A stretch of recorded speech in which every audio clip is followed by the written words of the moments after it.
நண்பர்களே, உங்கள் வாசுதேவ் கண்ணன் பேசுகிறோம். இன்றைக்கி மலர் மருத்துவமும் ராசிகள் பொறுத்த வரைக்கும் பார்த்திங்கன்னா செவ்வாயினுடைய வீடு, அதாவது விருச்சிக ராசியை பற்றி பேசலாம்.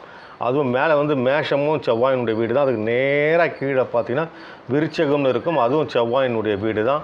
அவங்களுக்கு கொடுக்கக்கூடிய மலர் மருந்து பார்த்திங்கன்னா சிக்கரி, ஆஸ்பன் கொடுக்கலாம். சிக்கரி ஏன் கொடுக்கலன்னா கொஞ்சம் பொசசிவ்னஸ் அவங்களுக்கு இருக்கும். அந்த பொசசிவ்னஸ் விட்டு வெளியே வரும்போது எல்லாருக்குமே ஹெல்ப் பண்ணலாம், எல்லாரையும் விரும்புவாங்க. தான் அப்படின்ற ஒரு விஷயம் இருக்காது அவங்களுக்கு. இருந்தாலும் அவங்களுக்கு தன்னை அறியாமல் ஒரு பயம் இருந்து கொண்டே இருக்கும். அதுக்கு ஆஸ்பன் கொடுக்கலாம். ஆஸ்பன் ப்ளஸ் சிக்கரி கொடுத்தீங்கன்னா விருச்சிக ராசி வாழ்க்கையை கேஷுவலாக அவங்க ரன் பண்ணுறதுக்கு சிக்கரியும் ஆஸ்பனும் அவங்க பயன்படுத்தலாம்.